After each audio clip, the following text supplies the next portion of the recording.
Hello दोस्तों, चलिए फिर मैं आज आपके लिए एक नई कहानी लेकर आई हूँ। उस रात बहुत ही अंधेरा था। जैसे ही सितारों ने अपनी रोशनी छोड़ी, मेरा दिल भी कहीं और खो गया था।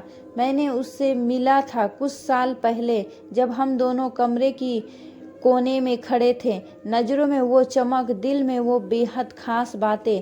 हमारी शुरुआत एक आम सी मुलाकात से हुई थी, लेकिन उसकी मुस्कान ने मेरे दिल को छू लिया था।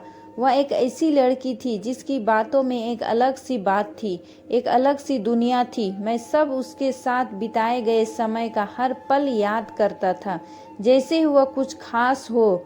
हमारे प्यार में कुछ खास था, एक अनजान सी बात जो हमारे बीच बनी हुई थी, जैसे कि हम एक दूसरे को पहले से ही जानते थे। मेरी जिंदगी उसके साथ होने का एहसास ही कुछ खास था, जैसे ही वो मेरी सांसों में हो, मेरी धड़कनों का एक हिस्सा बन गई हो। लेकिन समय ने हमारी कहानी को एक नया मोड़ दे दिया। वह दिन याद है जब हम दोनों एक रेस्टोरेंट में मिले थे और उसकी आंखों में कुछ अलग था। मैंने उससे पूछा, तुम ठीक तो हो ना? और उसे मुस्कुराते हुए कहा, हाँ मैं ठीक हूँ। लेकिन मेरे दिल ने मुझे धोखा नहीं दिया। वह कुछ बातें छुपा रही थी और उसके चेहरे पर नहीं आ रही थी। वह मेरे साथ होने के बावजूद कहीं खोई हुई थी, जैसे कि कोई अद्वितीय राज हो, जैसे वह मेरे साथ बांधे हुई थी। एक दिन वह मेरे पास आई और बोली, मैं तुमसे कुछ कहना चाहती हूँ। मैंने उसकी आंखों में देखा और फील किया कि कुछ गहरा हो रहा है। उसने कहा, मैं अपने माता पिता के साथ अगले हफ्ते शादी के लिए जा रही हूँ। मेरा दिल एक बार फिर से उस अंधकार में खो गया, जैसे कि सारा जीवन एक ही पल में टूट जाएगा। तुम्हें क्यों करना है यह शादी? मैंने गुस्से से पूछा, लेकिन उससे मुझसे दूर होकर कहा, मेरी माँ का ख्वाब है और मैं उसे पूरा करना चाहती हूँ। उसके शब्दों ने मेरे दिल को चोट पहुँचाई, लेकिन मैं उसे समझता था कि यह उसका निर्णय नहीं था, लेकिन मेरा दिल उसे स्वीकारने के लिए तैयार नहीं था। हमारी मुलाकातों की यादें मेरे दिल को दर्द दे रही थी, जैसे कि वह सभी पल एक दूसरे के साथ ही बिता रहे हों। उसने मेरे होठों पर एक प्यारी सी मुस्कान दी और कहा, मुझे माफ़ कर दो। प्यार करने वाले, और फिर उससे मुझसे दूर होकर चली गई। मैं वहीं खड़ा रह गया, हृदय टूटा हुआ। सभी सपने एक साथ गिर गए। अगले कुछ दिनों में मैंने उसकी शादी की खबरें सुनी। हर कोने से आई यह न्यूज़ मेरे दिल को और भी दुखी कर दिया। उसकी हंसी, उसकी खुशी सब मेरे सामने था, लेकिन मैं उसके साथ नहीं था। एक रात मैंने अपने आंसुओं को रोक नहीं सका और मेरा दिल उसके लिए रो रहा था।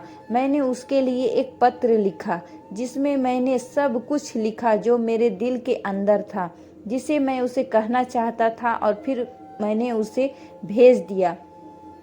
कुछ ही दिनों बाद उसका जवाब आया। वह मेरे साथ बातचीत करना चाहती थी और हम मिले। उसने कहा, तुम्हारा पत्र पढ़ा और मैं समझती हूँ कि तुम्हें कितना दर्द हो रहा है। मुझे माफ़ करो, मैं अपनी माँ के सपने को पूरा करना चाहती थी और मैं जानती हूँ कि तुम मेरे लिए कितने अच्छे हो।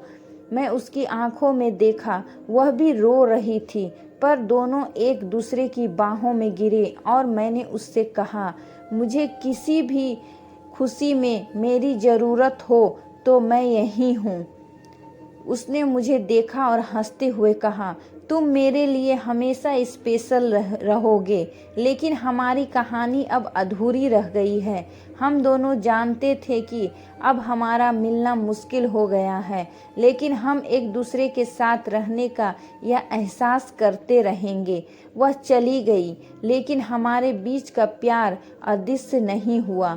हमने एक दूसरे के साथ बिताए सभी पलों को याद किया और एक दूसरे के लिए दुआएं की। मेरे दिल का दर्द हमेशा रहेगा, लेकिन उत्सुकता था कि मैं उसकी खुशियों के लिए जी सकता था। वह मेरी जिंदगी का हिस्सा थी और मैंने उसके लिए खुश रहने का निर्णय किया था।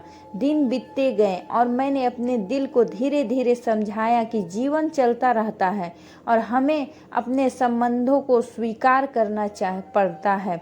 जिंदगी की चक्रधार में हम बढ़ते रहते हैं, कभी हंसते हैं कभी रोते हैं, लेकिन हम आगे बढ़ते रहते हैं। मैंने अपने दिल को संबोधित किया, तुमने जो किया वह सही था।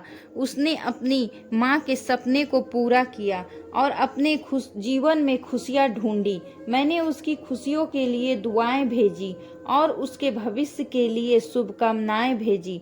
हमारी मुलाकातों की यादें हमेशा मेरे साथ रहेगी और मैं उसकी सफलता के लिए हमेशा प्रेरित रहूंगा।